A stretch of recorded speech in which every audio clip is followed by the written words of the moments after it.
Hello friends, welcome back to my YouTube channel. So last episode जहां से खत्म हुआ था वैसी एपिसोड शुरू करते हैं। युआन की बात सुनने के बाद लेताओ तुरंत सभा से उठती है और वहां से जाने लगती है और कहती है, योर मैजेस्टी, अगर आपका यही ऑर्डर है तो मैं इस ऑर्डर को डिसअबे करती हूँ और मैं यहाँ से जा रही हूँ। सडनली युआन उसका हाथ पकड़ लेता है और कहता है, रुक जाओ। चीफ मिनिस्टर कहते हैं, योर मैजेस्टी आप रुक जाइए। प्रिंसेस लेताओ के साथ ये सब अचानक से हुआ है तो उनके लिए ये सब एक्सेप्ट करना इतना आसान नहीं होगा। आपको उन्हें थोड़ा समय देना चाहिए। और वो अपने मन में सोचते हैं, यहाँ पर कितने सारे लोग बैठे हैं, क्या उन्हें ये डर नहीं है कि अगर प्रिंसेस लेताओ ने उन्हें हिट कर दिया तो। प्रिंसेस लेताओ अभी काफी ज्यादा गुस्से में है। युआन कहता है, बस करो, क्या तुम मेरी कंट्री के सामने मुझे और ह्यूमिलेट करना चाहती हो। लेताओ कहती है, योर मैजेस्टी, आपने मेरी इच्छा के विरुद्ध मेरी शादी का अनाउंस कर दिया, क्या आपने मेरी कर्मा के बारे में सोचा। और फिर वो जाते हुए कहती है, योर मैजेस्टी आप मुझे नहीं रोक सकते हैं। युआन कहता है, तुम। तभी लेताओ के आगे इंपीरियल गार्ड आ जाता है और कहता है, तुम्हारी हिम्मत कैसे है योर मैजेस्टी की आज्ञा का ना पालन करने की। सडनली युआन उसके आगे आ जाता है और कहता है, मैंने ऐसा कभी नहीं सोचा कि कोई उसे हर्ट करे। वो गार्ड कहता है, योर मैजेस्टी मुझे माफ कर दीजिए। युआन कहता है, इसे यहाँ से ले जाओ और इसे 30 कोड़े मारो जब तक इसे इसकी गलती का एहसास ना हो जाए। यहाँ चीफ मिनिस्टर कहते हैं, बेचारा इंपीरियल बॉडीगार्ड का बैड लक। और फिर युआन लेताओ से कहता है, क्या तुम ठीक हो। या चीफ मिनिस्टर सोचते हैं, मुझे पता है कि योर मैजेस्टी प्रिंसेस लेताओ के साथ सख्ती से पेश नहीं आएंगे। लेताओ कहती है, अब मैं जा सकती हूँ। युआन कहता है, ठीक है, मैं किसी से तुम्हें घर पहुँचा देता हूँ। और फिर वो उससे कहता है, तुम इसके बारे में सोचना जो आज मैंने कहा है, इसके बारे में सोचने के बाद ही तुम मुझे जवाब देना, मैं इंतजार करूंगा। लेताओ बिना कुछ बोले वहाँ से चली जाती है। फिर यहाँ ग्रैंड सेक्रेटरी मैंसन दिखाया जाता है।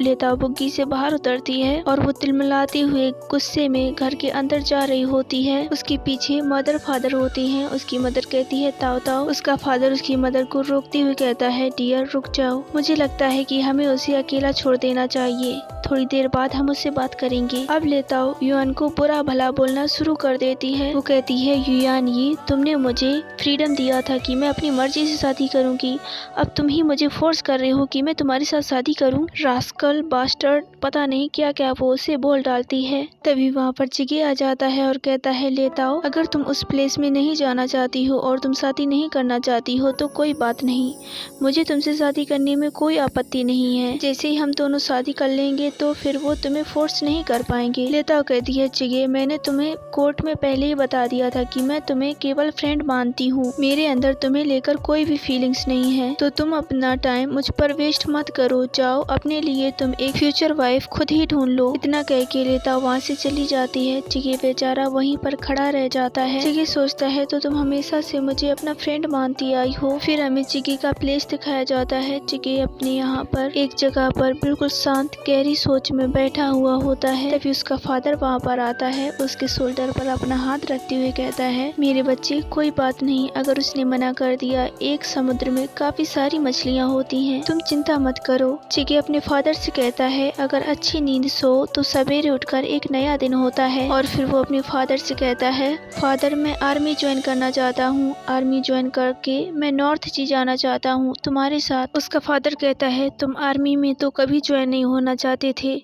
तो तुमने सडनली अपना माइंड क्यों चेंज कर लिया। चिगी कहता है, अब मुझे रियलाइज हो गया है कि अगर मैं उसके साथ रहूंगा तो वो हमेशा मुझे एक फ्रेंड समझेगी जो कि हमेशा उसके साथ रहता है। मैं एक मैन बनना चाहता हूँ जो कि वो मुझे एक मैन में गिनती करे। उसका फादर ये बात सुनकर तो उसके आंखों से आंसू आ जाते हैं और वो कहता है, मेरा बच्चा अब बड़ा हो गया है। वो कहता है, तुमने ये सडनली डिसीजन लिया है, क्या तुम उससे गुड बाय नहीं बोलना चाहते हो। चिगी कहता है, नहीं, अगर मैं उसे गुड बाय बोलने गया तो मुझे डर है कि मैं उसे छोड़कर नहीं जा पाऊंगा। और वो मन ही मन लेताओ को गुड बाय बोल देता है। यहाँ मेंशन ऑफ ग्रैंड सेक्रेटरी का दिखाया जाता है। लेताओ की मदर कहती है, चिगे एक बहुत अच्छा लड़का है, मुझे उसके लिए बुरा लग रहा है। लेकिन लेताओ का फादर कहता है, ये सब उसकी समझ की वजह से हुआ है, इसमें हमारी डॉटर की कोई भी गलती नहीं है। लेताओ की मदर लेताओ के फादर के कान पकड़ लेती है और कहती है, क्या तुम्हारे अंदर थोड़ी सी भी करुणा है। उसका फादर कहता है, डियर छोड़ो मुझे, चलो हम ताओ ताओ को देख देखते हैं। यहाँ लेताओ के रूम के बाहर की सीन दिखाई जाती है। लेताओ के मदर फादर वहाँ पर छिपते छिपाते आते हैं, जैसे कि वे यहाँ के ग्रांड सेक्रेटरी नहीं बल्कि एक चोर हों, और दोनों लेताओ के रूम के पास जाते हैं। वो दोनों रूम के अंदर क्या हो रहा है सुनने की कोशिश करते हैं। यहाँ लेताओ अपना सारा सामान पैक कर रही होती है और कह रही होती है, मैं यहाँ से जा रही हूँ। वेल एटलीस्ट मुझे अपने दोनों ब्रदर्स और मदर फादर से गुड बाय बोलना चाहिए। लेताओ के फादर लेताओ की मदर से कहते हैं, माय डियर, क्या तुमने सुना? लेताओ यहाँ से जाना चाहती है और वो पैक कर रही है। उसकी मदर कहती है, तुम ये क्या कह रहे हो? भला लेताओ यहाँ से क्यों जाना चाहेगी? पीछे से युआन वहाँ पर खांसते हुए आ जाता है। वो दोनों उसे वहाँ देखकर शॉक रह जाते हैं और कहते हैं, योर मैजेस्टी, आप यहाँ पर क्या कर रहे हैं? युआन कहता है, मैं उसके लिए वरीड था, इसलिए मैं उससे मिलने के लिए आया हूँ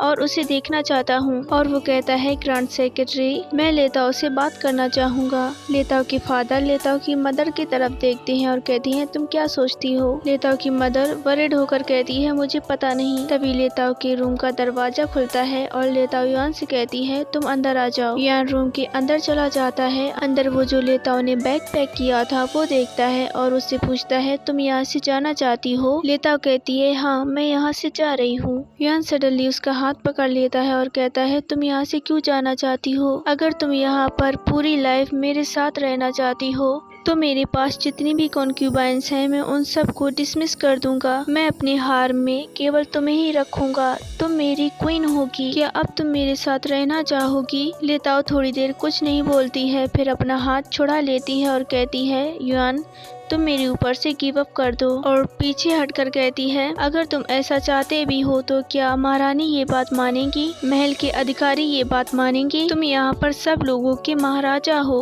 तुम इस कंट्री के एम्परर हो, तुम यहाँ पर न्याय करते हो। तुम कभी भी किसी के साथ हमेशा नहीं रह सकती हो, ना ही मेरे साथ, ना ही और किसी के साथ। युआन कहता है, तुम्हारे ऊपर से गिव अप कर दूं उससे पहले मैं मर जाऊंगा। और वहाँ से जाते हुए कहता है, तुम्हें छोड़ने से पहले मैं ये प्रूफ करके दिखाऊंगा।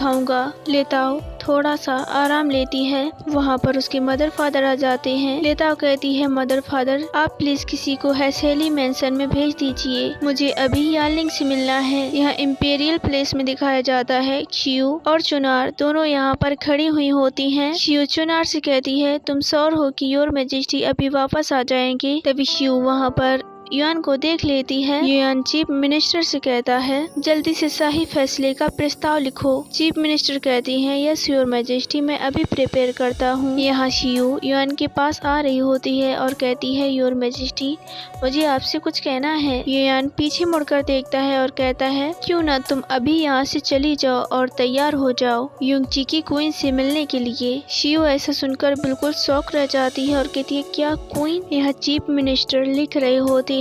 युआन बोलता है, ग्वार्जिया लेताओ, ग्रांड सेक्रेटरी की डॉटर। वो काफी ज्यादा टैलेंटेड एंड काइंड पर्सन है और ब्यूटीफुल हैं। मैं इसलिए उन्हें इस युंगची राज्य की रानी घोषित करता हूँ। चीफ मिनिस्टर कहती हैं, योर मैजेस्टी, प्रिंसेस लेताओ ने मना कर दिया था कि वो इस हार्म में नहीं आना चाहती हैं और अब हम उन्हें क्वीन बनाना चाहते हैं। ये ऐसा पहले कभी नहीं हुआ है। युआन बुरी तरह से चीफ मिनिस्टर की तरफ घूरता है। सो ओके गाइस, ये वीडियो यहीं पर खत्म करते हैं।